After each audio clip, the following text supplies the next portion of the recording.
Music. Reviews. Chat. Poems. Comedy. Writing. Interviews. ELFM, it's radio, but so much more.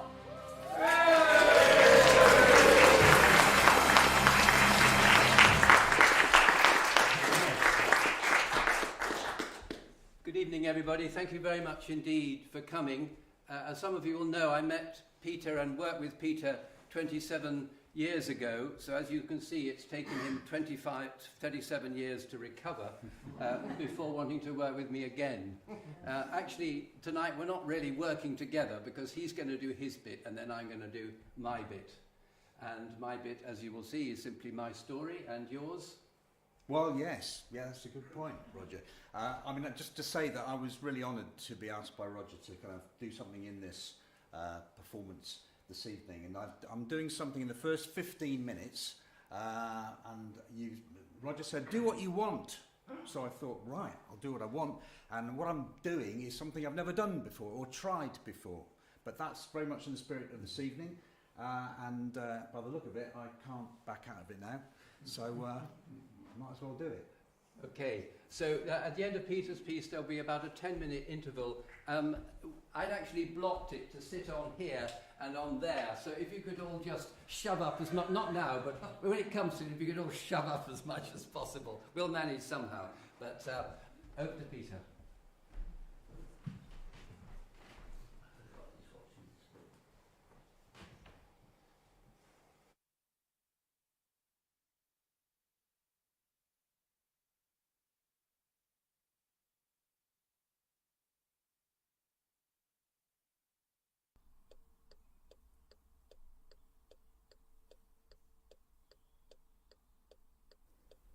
It was the other morning. I was looking out of the back window and I saw this squirrel. It was high up in the big tree and right on the end of a long bendy branch. I mean, right at the end. It was looking down and it obviously wanted to jump. Like, it had come all the way along the branch to the very end and couldn't go back, but it couldn't jump either. Couldn't bring itself to jump. Like it didn't trust its own judgment. And underneath was a small spindly tree with its long thin branches. You could tell the squirrel was looking down at one of the spindly branches, one reaching up towards it but still away below. It was like the squirrel couldn't tell if the spindly branch would take its weight if it jumped. So there it was, this squirrel, on the end of the branch.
It was the other morning. I was looking out of the back window and I saw this squirrel.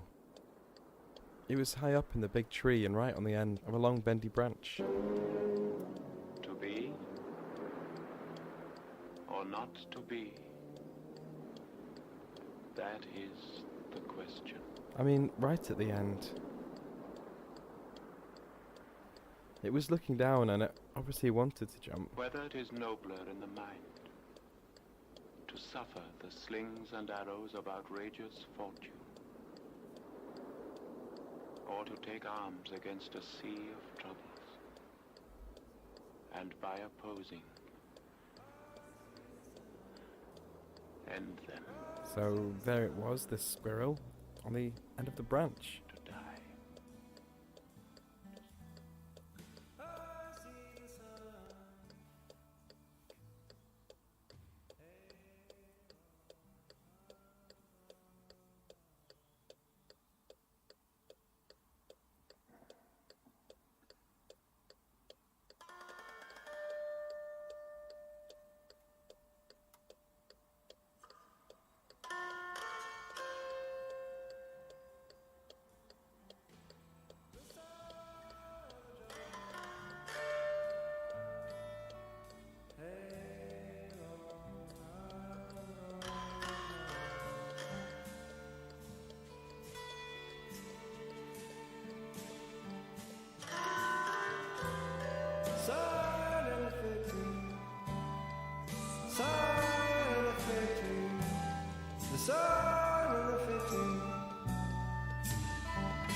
The sun and the fig Hey, long time gone.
For who would bear the whips and scorns of time, the oppressor's wrong, the proud man's contumely, the pangs of despised love?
thus conscience doth make cowards of us all.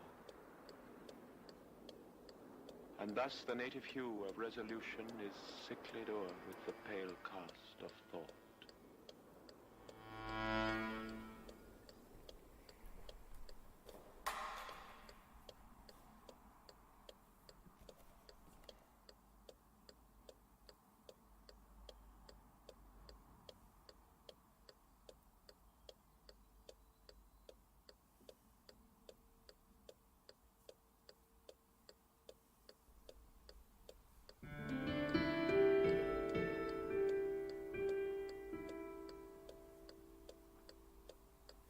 It was looking down and it obviously wanted to jump. Like, it had come all the way along the branch to the very end and couldn't go back, but it couldn't jump either. Couldn't bring itself to jump. Like it didn't trust its own judgment. And underneath was a small spindly tree with long thin branches. You could tell the squirrel was looking down at one of the spindly branches, one reaching up towards it but still away below.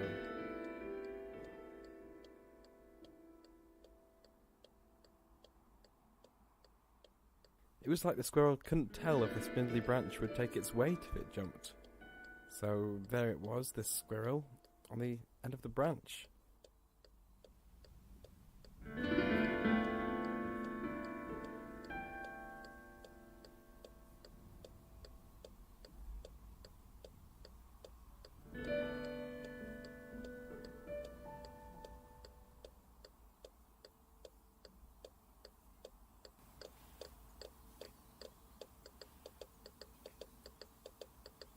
And the squirrel looks down at the thin, spindly branch reaching up to it below.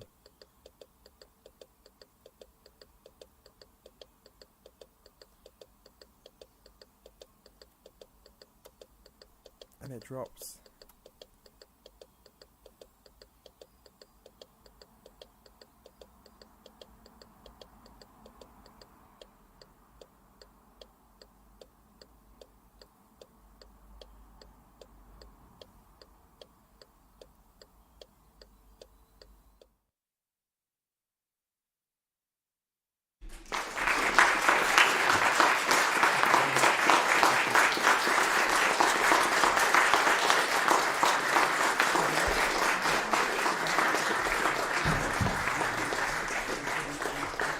We'll have a 5-10 minute break now while we set up for the next act of the main course.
This is where he starts. Landed gentry's daughter marries army officer. His mum and dad have money. They also have great care for him, want so much to do their best for him. They love him. So, as they are upper middle class, of course he must pass through the gates of a public school. Tradition states that there he will thrive. So it's up that drive through the chestnut trees. So he's reaching the teaching and all those sports pitches that riches so amply provide. He's got a ticket to ride on a fast track. There's no resources this school lacks. Quality facilities to nourish abilities. Surely he will flourish. That public school ideal, say it in Latin, please. Mens sana in corpore sano, healthy mind in healthy body. That ideal he is making real. His mind will just about do, and his body certainly does do, sport. He's learning on such an excellent wicket. He'll kick on the final exam. It must be, it is. It's a try for his future, which he converts. And he'll convert all these opportunities and pass through the gates of Cambridge. What a future surely awaits. He'll be an ambassador. Our man in Moscow, perhaps. What a splendid public school chap. What a load of Dr. Zhivago. At 17, he sees the film and then reads the book. It makes him look for the first time at wealth and privilege, at how they're both so entrenched that no reform seems possible unless they're wrenched from the rich. So should he now think that the only solution is revolution? This is making him look for the first time. It's making me look for the first time at who I am. I'm the senior prefect in the school. I'm captain of cricket and athletics. I'm top of the tree, look at me, but so what if the rich tree is rotten? This is news to me, totally confuses me. Is my life not the good that I thought it would be? How can who has money be made more fair? Is revolution the way to make a fairer share for all, or just the way to another kind of despair? I'm just 17, you know what I don't know what I mean. No idea, nothing is clear. Except I'm school play, Julius Caesar, I'm cast as Brutus maybe. I could be an actor. But I also think about God. I say I believe in God. I go to public school and I go with my parents to army chapels, onward Christian soldiers marching. Any questions about life's directions? I've got the answers. Well, I did. But now I'm trying to learn to think, and I think my answers need some different directions. A friend suggests The Perennial Philosophy by Aldous Huxley, who says that, at their best, it's love that each religion teaches. That's how a person reaches who they're meant to be. So, although religions disagree on who should be called the fountains of truth, the truth they tell is all water from the same divine well to help us all up the same mountain. So religions essentially do agree. And I'm beginning to think I see some light, a new and right direction for me. Meaning, purpose, wow, I feel so happy. And it's all bollocks. How could I believe all that? You brat.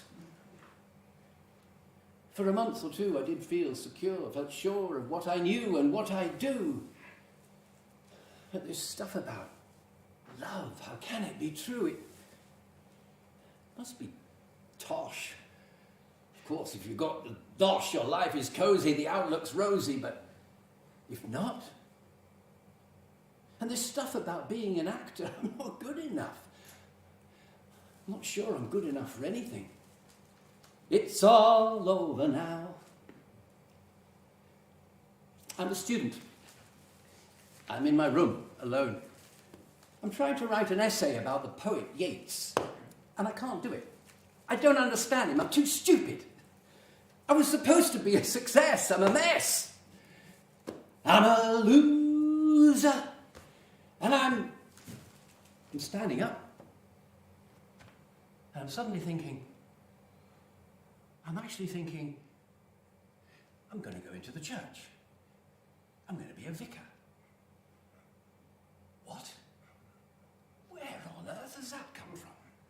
How on earth could I possibly be thinking that? Do I really think that God has intruded into my life? I must be so deluded. Of course, I appreciate that. The state I'm in, I'm bound to try and compensate, to make up for being so inadequate, weak, bound to seek for something alluring, however unconvincingly reassuring. My mind is bound to play some tricks to make me think there's some spiritual kicks a God about to provide a holy fix. So, of course, I feel this cannot be real, and time will soon heal me of this delusion, this infantile confusion. I just need to think and read and analyze, and I can work it out. Yeah, see that these are all lies that I must despise. But what if there is a God? What if these aren't lies? What, really, some eternal, almighty creator of the universe who's actually speaking to me, so minuscule a mite, calling me, summoning me? I've absolutely no idea how this could possibly be, but I think I'll just live with the idea a while, because I am, I think, an I who can, to some extent, investigate, maybe invent, fabricate the answers I want to hear, maybe blind to the workings of the unconscious mind, but I do find there are some books and paintings and music that does I admire, which thanks to gifted teachers I've learnt to admire, this stupendous range of artistic, scientific creativity that inspires a sense that maybe life is not by chance, but has a meaning and a purpose.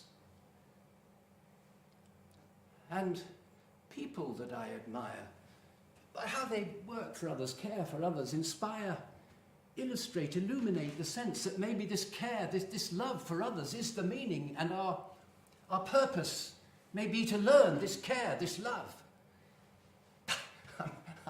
I may be so wrong. It may be just that I long to find some meaning, any meaning. But then, I've just seen her face, I can't forget the time or place where we've just met. She's just a girl for me, and I'm falling, yes, I'm falling. I've met a girl whom I more than admire, who inspires, illuminates, illustrates the sense that I fall in love, that maybe love is the meaning. Maestro, please. Grazie, Valdi, for playing our tune. And she, I don't know how this can possibly be, but she says she loves me and wants to live with me. And Jesus of Nazareth, they say, by how he lived and died, shows what love is like. So certain ideas do now seem to cohere. And I'm beginning to think that maybe my way is clear.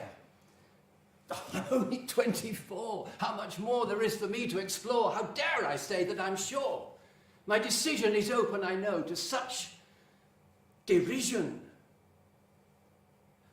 And yet I say I believe that the word to describe the meaning and the purpose of life, to say what we're here for, to describe the nature of God, is love. L'amor che muove il sole e l'altre stelle, the love that moves the sun and the other stars, grazie Dante. I become a priest. A priest. In the name of the Father, and of the Son, and of the Holy Spirit. Amen. I baptize you, marry you, morning and evening, every day I pray. Meditate, consecrate the bread and wine to become the body and blood of Christ. Take and eat in remembrance that Christ died for you. When you're dying, I anoint you. After you're dead, I pray for you, that your soul may be granted eternal rest and light perpetual shine upon you.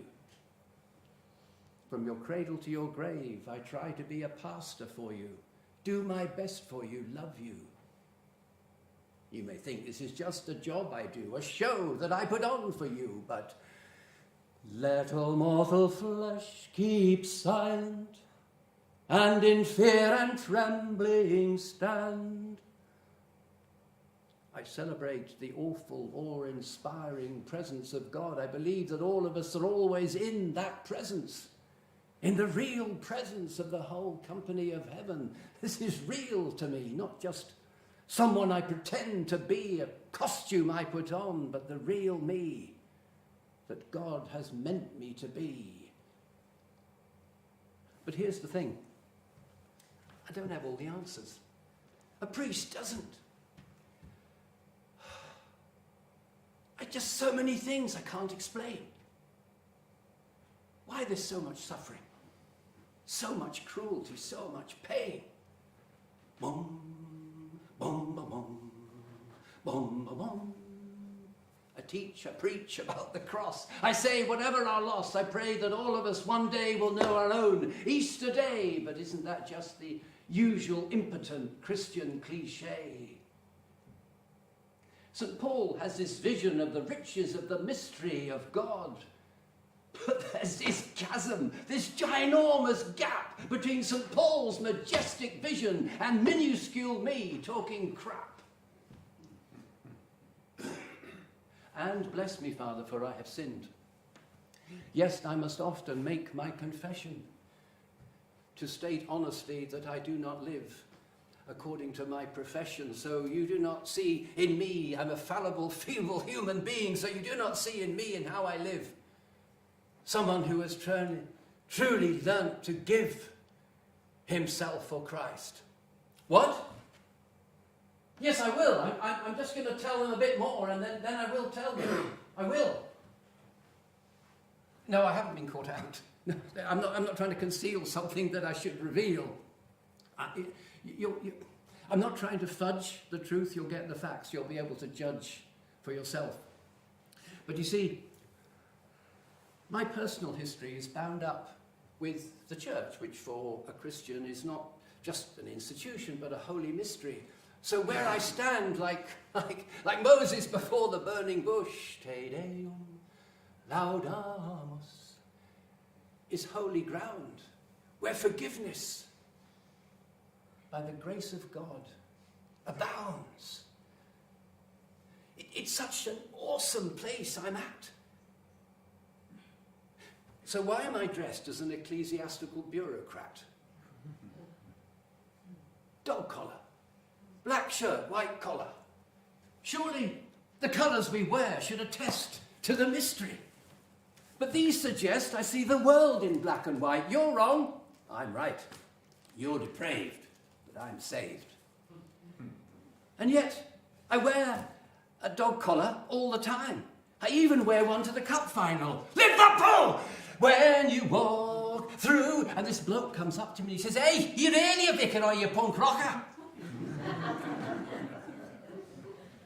So this sign, which is supposed to be an unmistakable affirmation, may be giving misleading, may be wrong information. People look at me and they may think they know who I am and what I believe.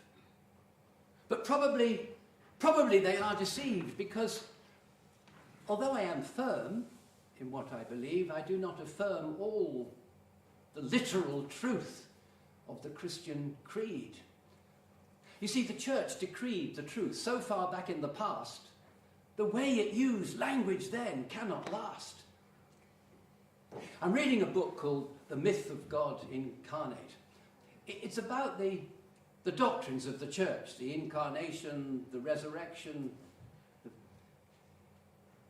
And it says that there's a truth in what they each convey, but not in a literal way. It's the language of myth. So is this the first crack in my priestly facade? No, I'm just trying hard to be clear what exactly the faith is.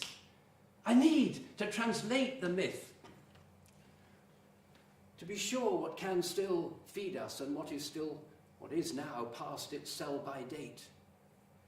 To explore and be sure of the irreducible core of the faith, which the dog collar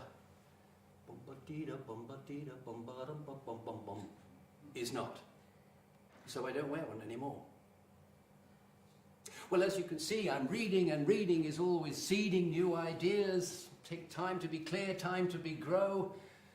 I'm not sure I'm so clear now of what I know. Non so più cosa son, cosa faccio. I'm reading Barbara Ward's Only One Earth. It's about the needs of it's about the pollution of the planet and the needs of the poor of the planet. And I have to confess my ignorance of just how much the powerful oppress the poor.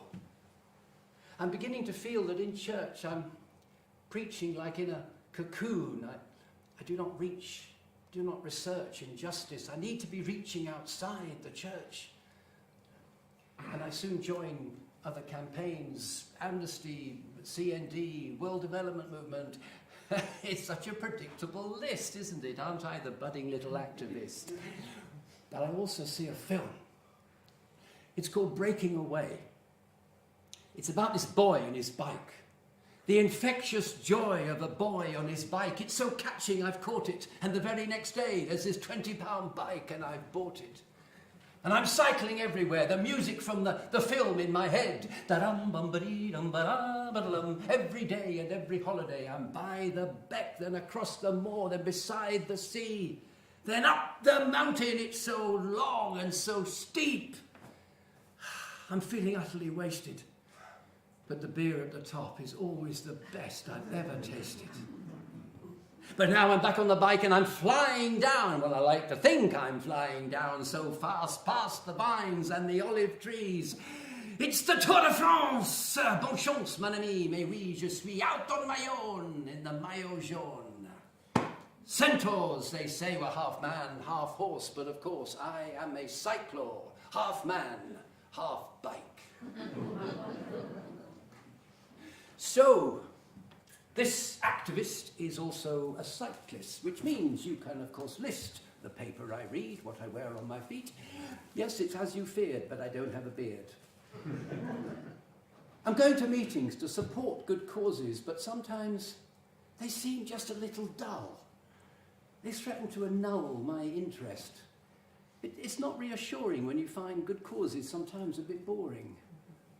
So I see Oh What a Lovely War and the work of 784 Theatre Company, and I see how and the other staff officer jumped right over another staff officer's back.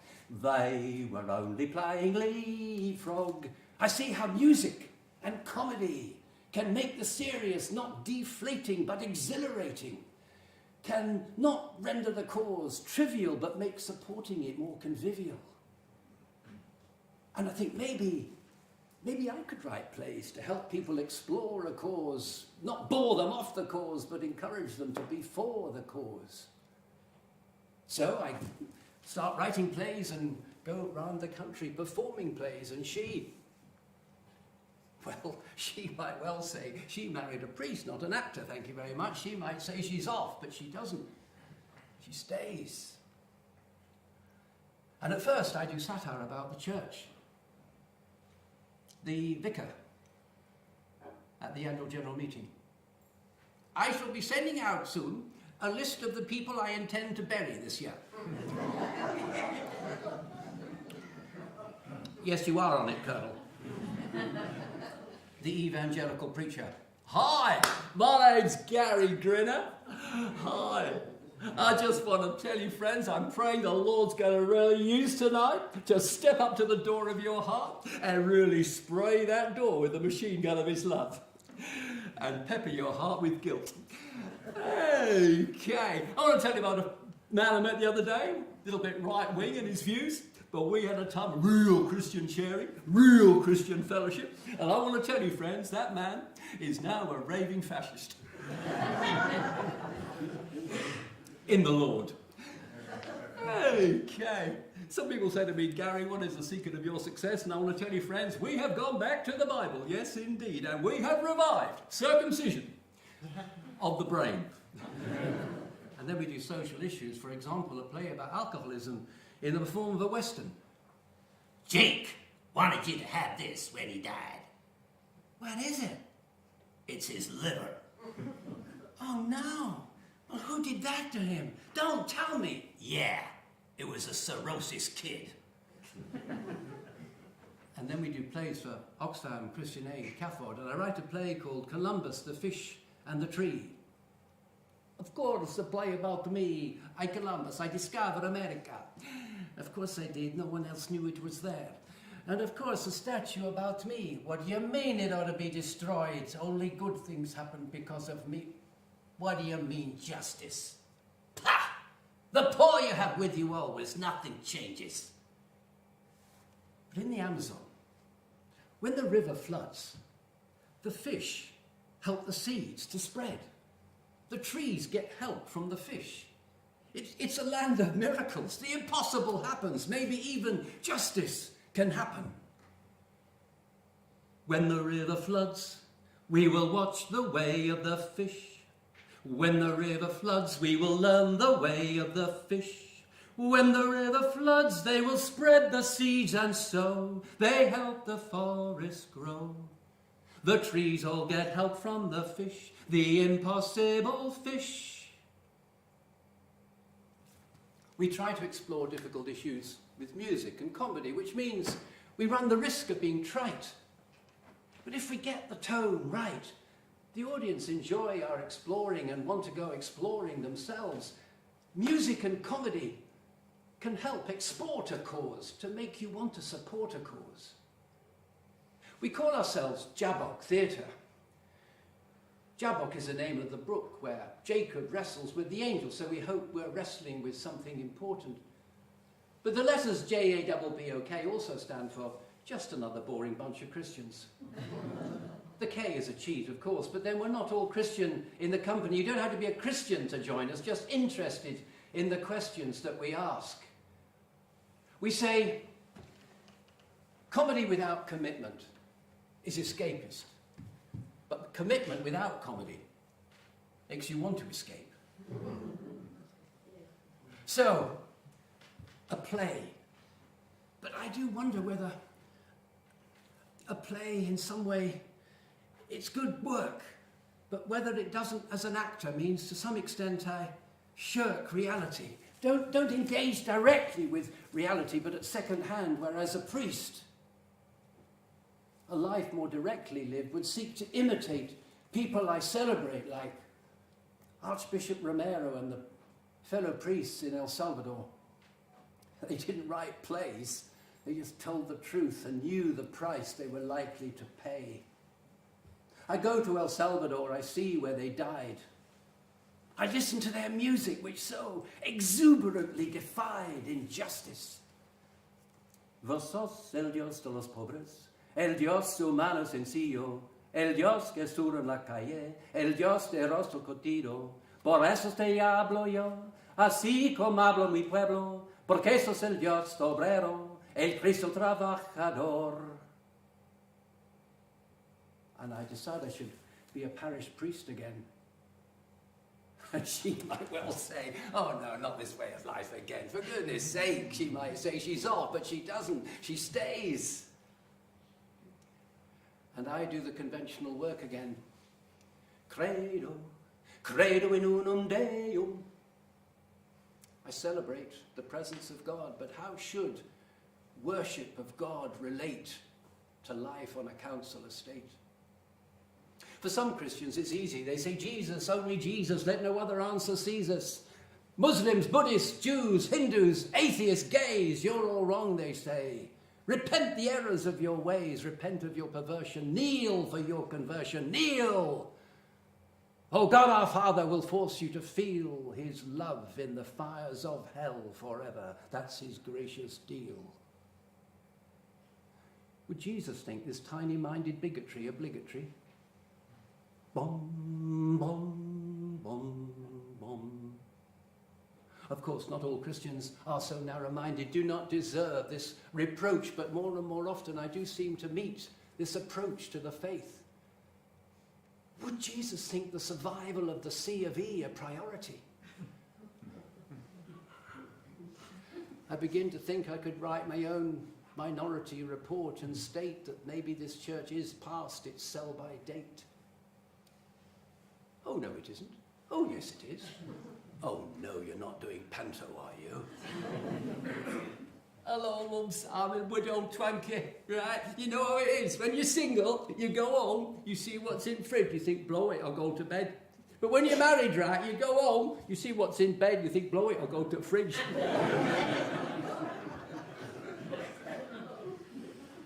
Well, I'm King Rat, right, and I may have been defeated by Dick Whitton, but that doesn't mean to say I don't still hate kids. So you little kiddywinks, right, when you go home tonight, you'll go into your room, right, you go into your room, you'll go up to your bed. No, it'll be me about to bite you. Master of the house, doling out the charm, da-da-da-da-da. Yes, I direct a panto every year, oh yes I do. I know some people hate pantos, but I say, is there a better way to involve such a wide variety of people? Some with talent, some not, doesn't matter. The variety's the point. Panto doesn't solve anything, no, but people preparing for the show, just watch how they go about it with such energetic enjoyment. It all gets a bit frenetic, and a lot of the jokes are, of course, pathetic. But actors and tragedy tomorrow, comedy tonight, singers and makers and painters of sets and costume makers cooperate, initiate, surprise themselves by what they can create. There's such a force for unity, intent on creating a community event. And they're an endangered species, you know, community events, and pantos help protect them, which is another reason why I like to direct them. What? Yeah, yes, I will. I've just got this section to do. So, I like performing, and picture this. I'm outside the church. I'm dressed for the role of a priest. I must be a priest. I've got the right clothes. I say the right words. But now picture this. I'm outside the crematorium, dressed for the role of a priest. I must be a priest. I've got the right clothes. I say the right words. But outside the crematorium, I'm not a real priest.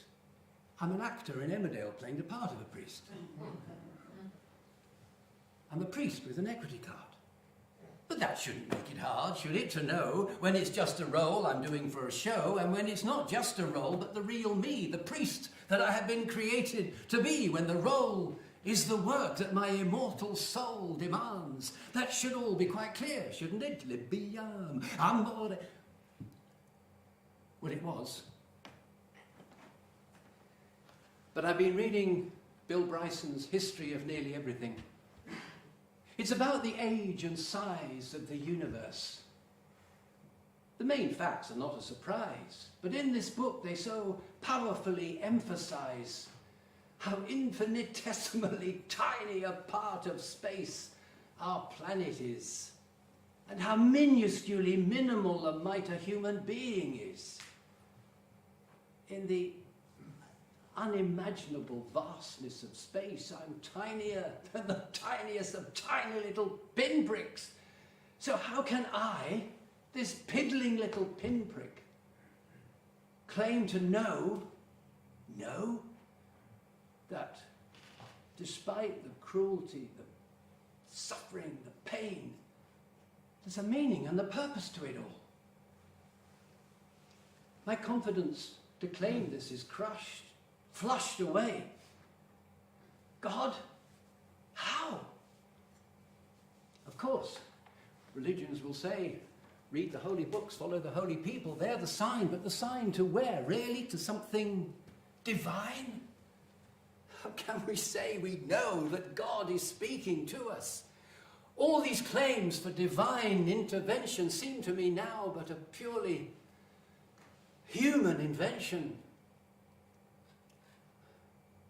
I so strongly believed. But now I feel I've allowed myself to be deceived. My Christian faith is fading fast. It cannot last. It's gone. Fremd bin ich eingezogen, fremd zieh ich wieder aus. Well, it took more than just one book, of course. My doubts had been burrowing beneath belief, bit by bit. The dynamite was ready, the book just lit the fuse. So, outside the church, outside the creme, real priest in one, just acting in another. An easy distinction to make, I thought. But don't I have to say now that on each occasion, I'm equally real, equally fake? Because there's no real me that some God has created me to be, no divine role to play. It's up to me to decide what performance to give, what lines to say. And I do like learning lines. I like learning Shakespeare. I like learning other English poets. I like learning parts of the Bible. Well, the 1611 King James Version anyway. But also I like learning lines in other languages. Baudelaire, sur l'oreille du mal, c'est Satan trismégiste, qui berce longuement notre esprit enchanté, et le riche métal de notre volonté, et tout vaporisé par ce savant chimiste. Pasternak, dusza moja peszalnica, a wsierków krugu moją, toj stalo stoj palnica, zamuczenik żywiom. And Dante, o gioia, ineffabile allegrezza, o vita intera d'amore e di pace, o senza brama sicura ricchezza. I love trying to get to grips with new sounds. I love trying to learn more about new cultures. But I have to admit, the only language I've ever learned to speak fluently, I have to concede, is church, which I no longer need. For all of our languages, we can communicate. What lines, what languages can I learn now that can credibly, plausibly express a meaning and purpose? And anyway, what am I doing when I'm learning lines? Am I just mimicking sounds like a parrot? I chair a youth project, I chair a housing project, I direct the panto, I go to residents' meetings. This leads our MP to say, have I ever thought of standing for council? Well, I haven't. I'm hesitant. I don't think I know enough. Well, I know I don't know enough about politics. Should I still be Labour? Should I join the Greens? It would be a testing time, a possibly impossible learning curve, but I think I would like to learn how best to serve the city, so I say that I will stand. And she might well say, actor, priest, just about okay, but politician, no way. She might say she's off, but she doesn't, she stays. And I'm elected. But do I really want to serve the city, or is my concern affected? I'm saying that I care, but isn't it just another part I'm playing? Just a parrot? Polly, pretty, just parroting slogans? Pretty Polly, pretty politician.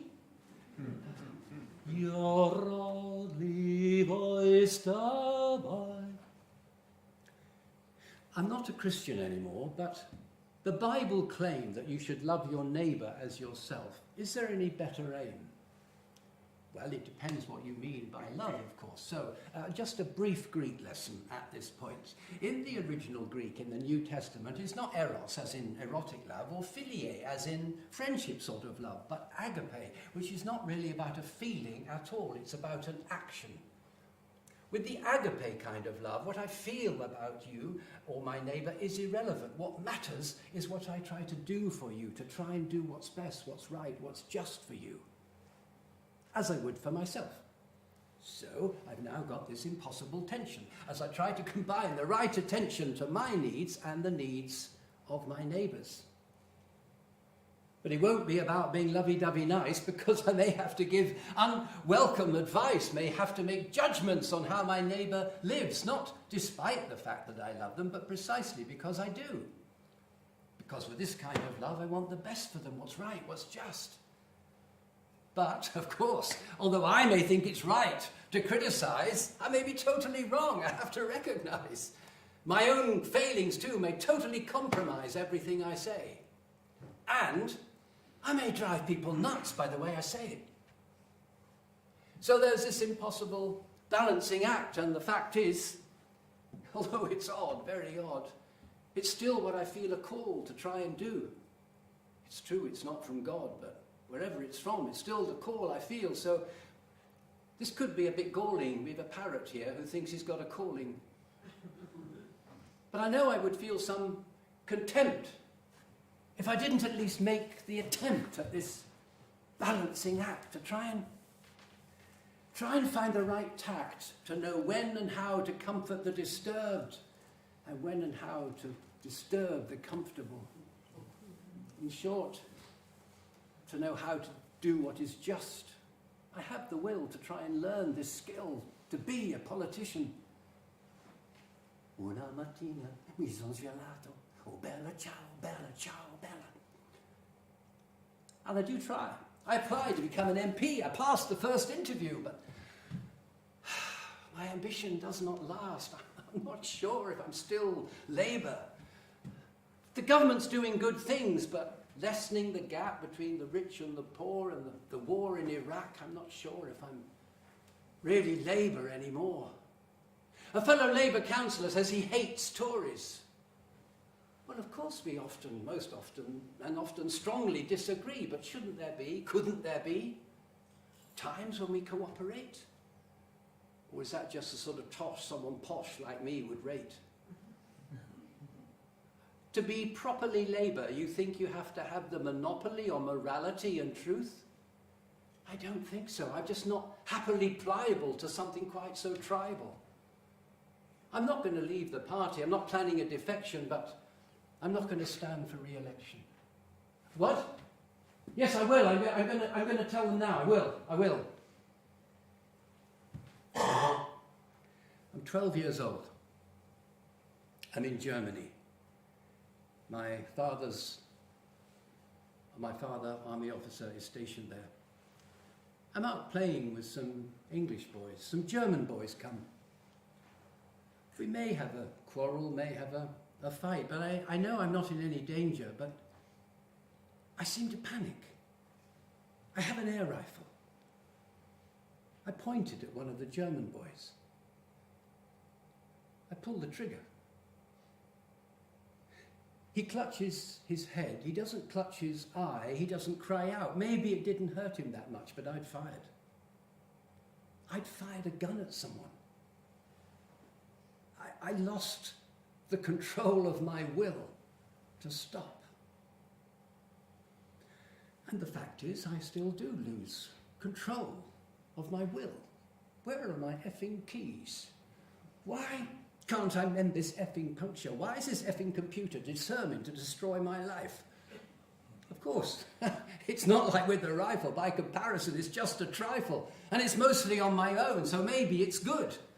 As on my own, I don't have to behave as I should. I can let off steam. Badlands, you gotta take it every day. I can take out tensions on another machine and not a human being.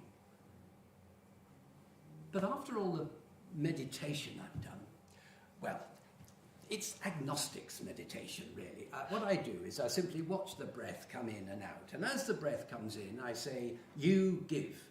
I've no idea who or what gives it, but the main fact about life is that I haven't made it, it's given. So you give, I acknowledge that. Pause. I thank you. No idea if there's anyone to thank, but somehow expressing gratitude for the gift of life seems a good thing. And then as the breath goes out, I say, I give, meaning I hope I will give out according to whatever it is I have to give out. So, you give, I thank you. I give. Well, it's quite a calming thing to do, but the problem is it doesn't help me stay calm through the day. Why can't I stay calm? Why can't I stay cool? Be Magnificent Seven, cowboy, cool. Why can't I have more poise? But here I am in the pram and there on the floor are the toys. This man among men is now over 70, but going on 10. This was not in the plan. I'm still small boy man. I suppose at worst it's just pathetic, but it worries me, irks me, that there still lurks within me this anger, this rage. I should by now be more mature, be able to say it's secure, locked up in a cage, but today on my bike, you effing motorist, is it Killer Cyclist Week? I didn't get into a fight, but I could see that one day I might. Yes, they all deserve to die. I can sometimes be quite full of self-control, be calm, but it worries me that these meltdown moments, my rage could suddenly pounce and harm someone, could leap up out of me, unalloyed, destroy. Love your neighbour as yourself, sod off. Which is why I say every day, I confess to God Almighty before the whole company of heaven that I have sinned in thought, word and deed. Every day I say these words. I know it's absurd. I'm not a Christian. I don't believe there's a God to listen to me, let alone forgive me. But Christos voskresit, da-da-dee-dum, ba-da-dee-bum-bum, ba-da-dee. I'm not Russian Orthodox. But I listen to their music that evokes for me more than any other the sense that maybe the holy is real, and maybe the awe-inspiring mystery is the truth, and maybe it's my immortal soul that makes me weep as I listen to it and look at the face of the suffering Virgin, Bogorodice Dievo Radujasa, Blagodatnaya Maria, Pomiluj mnie. I feel that to be honest about the moral state I'm in, I have to say that I sin. I have left undone those things which I ought to have done, and done those things which I ought not to have done. I wouldn't say I hate myself, but I certainly don't highly rate myself. I feel too often superficial, flimsy, slight. And yet, at this concert tonight, Beethoven, Opus 131.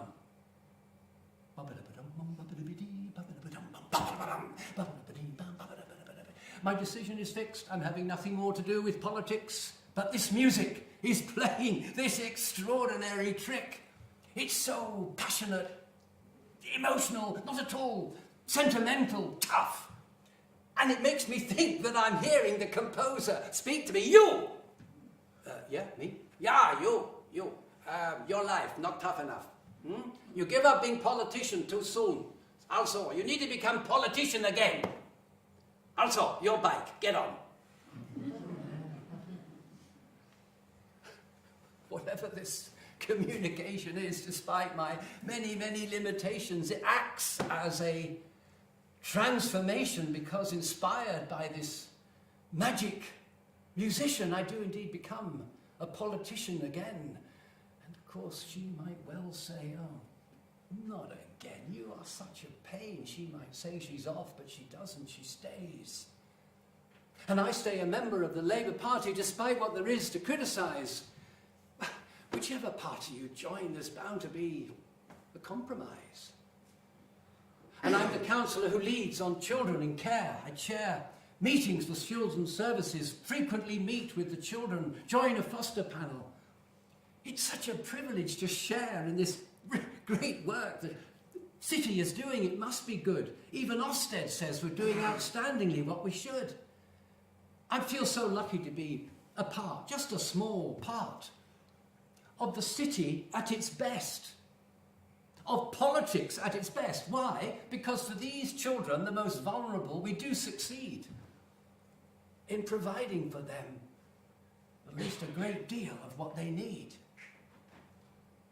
And how lucky is this? Just at the moment when we have a councillor who lives on his bike, on annonce que le Tour de France commence à Leeds. What a bloody big morceau de chance. So many things a cycling fan could never imagine happen. I shake hands with people who've won the race. I'm in a car at the head of the race. What? No way. Yes, I am. And I'm on the finish at the Champs-Élysées. So, of course, I say, Beethoven, Dankeschön, your music that night, a learning point, discerning point. But isn't it weird, the way it steered me? Steered me to what exactly? Well, to being a jammy little bastard, that's for sure. Another public school toff with his snout in the trough. So anyone could easily have plenty of grounds to scoff if I say that still my aim is to love my neighbour as myself. But there you are, that is the claim I make. I fail so often. I'm so lucky. Gratitude should govern my life, but here I am, a parrot with attitude. And I say, whoever, whatever I am, I say, I trust that I am the best that I am when I try to do what is just. Well, this, of course, has been all about me, but I'm only me because of the many magicians I've met. The people with spells who've conjured up life that goes well for me. So many people with magic potions without whom I've no notion at all as to who or how or where I would be. My parents, my wife, my children, grandchildren, friends, colleagues, teachers, writers, painters, musicians, an astonishing array of talents who assist me daily to more or less keep my balance, who when I crash, help me back on my life again, help me up the mountain again. I'm pedaling, gasping. Gira, non trovo la cima, la mosca nel bicchiere. This bike is like a tank.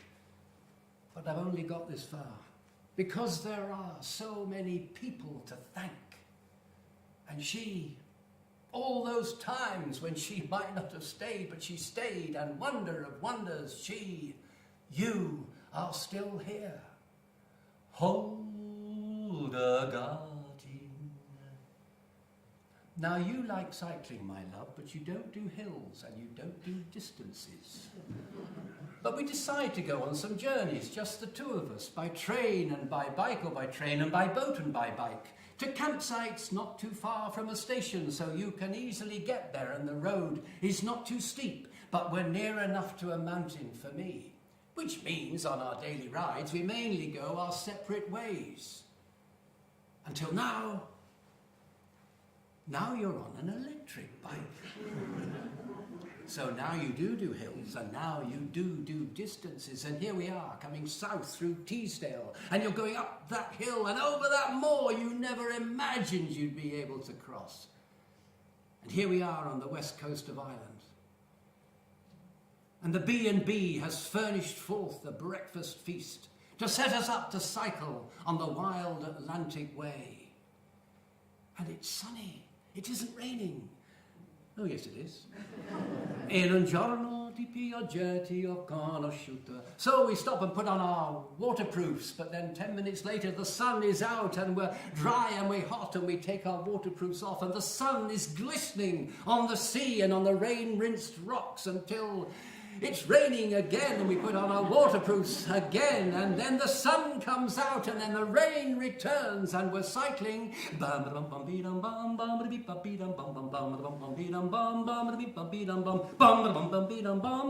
We're cycling soaked together. Thank you.